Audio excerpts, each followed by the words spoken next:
Hello दोस्तों। तो स्वागत है हमारे नए वीडियो में। इस वीडियो के अंदर हम सीखेंगे कैसे जावास्क्रिप्ट के अंदर हम कंट्रोल स्टेटमेंट्स का यूज़ लेते हैं। कंट्रोल स्टेटमेंट से मेरा मतलब है कि कैसे हम डिसीजन मेकिंग करते हैं using if and else. Okay, तो आइए जानते हैं। इसके लिए सबसे पहले हम लोग अपने कोड से शुरुआत करेंगे। तो हम चलते हैं अपने विजुअल स्टूडियो, जो कोड एडिटर है, आप कोई भी एडिटर यूज़ कर सकते हैं विजुअल स्टूडियो के अंदर। यहाँ पर हम एक नई फाइल बनाते हैं। नई फाइल का जो नेम रखना है, उस नई फाइल का नेम रख लेते हैं if_else.html। ओके, इसके अंदर हम सबसे पहले स्क्रिप्ट टैग ले लेते हैं जिसके अंदर हम जावास्क्रिप्ट लिखने वाले हैं। थोड़ा सा स्पेस दिया है। उसके बाद में तो हमारा जो मेनली प्रोग्राम होगा वो प्रोग्राम होगा कुछ इस तरह।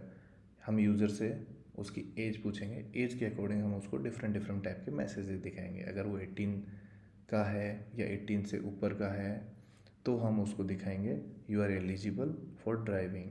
अगर वो 18 से ऊपर का नहीं है तो हम दिखाएंगे यू आर नॉट एलिजिबल।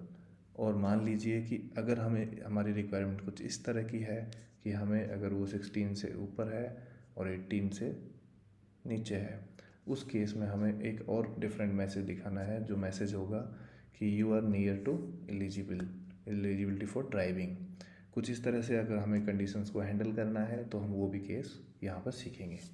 सबसे पहले हमें यूज़र से इनपुट लेना है। उसके लिए where age इक्वल्स टू, तो एज नाम का हमने वेरिएबल बनाया। जो वेरिएबल में वैल्यू आएगी कहाँ से? प्रॉम्प्ट एक जावास्क्रिप्ट का फंक्शन है जो जावास्क्रिप्ट के अंदर ऑलरेडी दिया हुआ है, जिसके अंदर हमें सिर्फ मैसेज पास करना है, प्लीज़ इनपुट योर एज। ये मैसेज में आएगा तो एक प्रॉम्प्ट बॉक्स आएगा यूज़र को, वहाँ पे वो इनपुट देगा। जैसे ही वो इनपुट डालेगा हमारा जो प्रोग्राम है वो नेक्स्ट लाइन की तरफ मूव करेगा। और यहाँ पे हम चेक करेंगे इफ़ एज। तो इफ़ का जो इफ़ कंडीशन हम लिखते हैं उसका सिंटेक्स कुछ इस तरह होता है। इफ़, यहाँ पर आपका condition, sorry spelling mistake, if condition then उसकी बॉडी। तो जो कर्ली ब्रैकेट्स के अंदर आएगा वो उसकी बॉडी कहते हैं। यानी कि जो कोड, अगर ये कंडीशन ट्रू होती है तो जो एग्जीक्यूट हमें करना है, जो कोड हमें रन करना है वो यहाँ पे आएगा। तो हमारी कंडीशन कुछ इस तरह है, एज ग्रेटर देन 18। तो इस केस में अगर एज ग्रेटर देन 18 है तभी ये कंडीशन ट्रू होगी। अगर वो 18 के बराबर भी है तभी नहीं होगी ट्रू, बिकॉज जो हमारी कंडीशन है वो कह रही है एज 18 से बड़ी होनी चाहिए। बट अगर हमें 18 से बड़ी और 18 को भी चेक करना है तो ग्रेटर देन इक्वल्स टू हम यूज़ करेंगे, क्योंकि यहाँ या तो 18 से बड़ी हो या 18 के बराबर हो। हमारी कंडीशन ये है। अगर हमें सिर्फ 18 से बड़ी चेक करनी है तो ग्रेटर देन 18 चलेगा।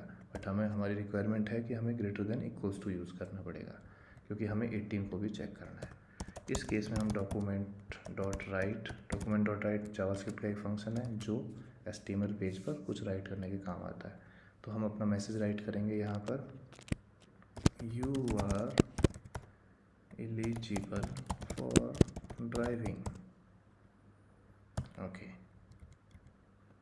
एल्स स्पेसेस में दे रहा हूँ, आपको बाद में देने की ज़रूरत नहीं है, बट अभी थोड़ा कोड को नीट एंड क्लीन समझने के लिए स्पेसेस में दे रहा हूँ।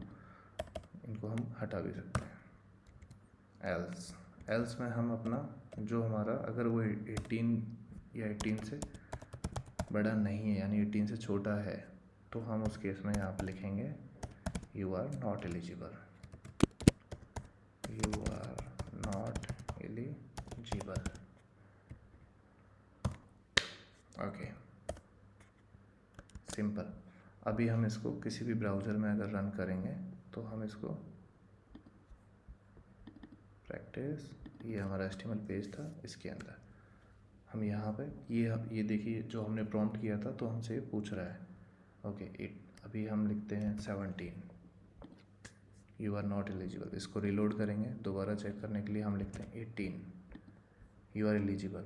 हम 18 से बड़ा नंबर भी डाल के देखते हैं, 19, यू आर एलिजिबल। ओके, तो हमारा कोड कुछ इस तरह काम करेगा। बट अभी हमने एक और रिक्वायरमेंट डिस्कस की जिसके अंदर हमारा रिक्वायरमेंट थी कि अगर 18 से छोटा है बट 16 से बड़ा है, उस केस में हम कैसे हैंडल करेंगे। तो उस केस के लिए हमें यहाँ पर लिखना पड़ेगा एल्स इफ़ अगर हमारे मल्टीपल कंडीशंस की रिक्वायरमेंट है तो हम if, else if, then else, इस तरह से हमारा कुछ कंडीशंस का फ्लो जाता है। तो हमारा एल्स सेम रहेगा, एल्स इफ के अंदर एज ग्रेटर देन 16 से बड़ा है। अगर 16 को इक्वल्स टू में रखना है तो 16 या 16 से बड़ा वो कंडीशन हो जाएगी। बट हमें 16 को वैलिडेट नहीं करना है, हमें देखना है 16 से बड़ा होना चाहिए, यानी 17 होना चाहिए।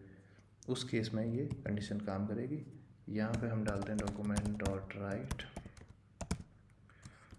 इसमें मैसेज हम डालेंगे you are near to 18, please wait for 1 more year to drive. हमारा मैसेज कुछ इस तरह रहेगा। अभी हम चेक करते हैं, अगर यूज़र 17 डालता है तो क्या आता है। इस केस में you are near to 18, please wait for 1 year to drive. So हमारा control statements using if, else if and else cover हुआ इस टॉपिक के अंदर। जो हमारा नेक्स्ट चैप्टर होने वाला है वो नेक्स्ट चैप्टर के अंदर हम स्विच स्टेटमेंट को समझेंगे। स्विच स्टेटमेंट भी कंट्रोल स्टेटमेंट्स में आता है, तो हम उसको आने वाले वीडियो में कवर करेंगे। Thank you guys, bye bye.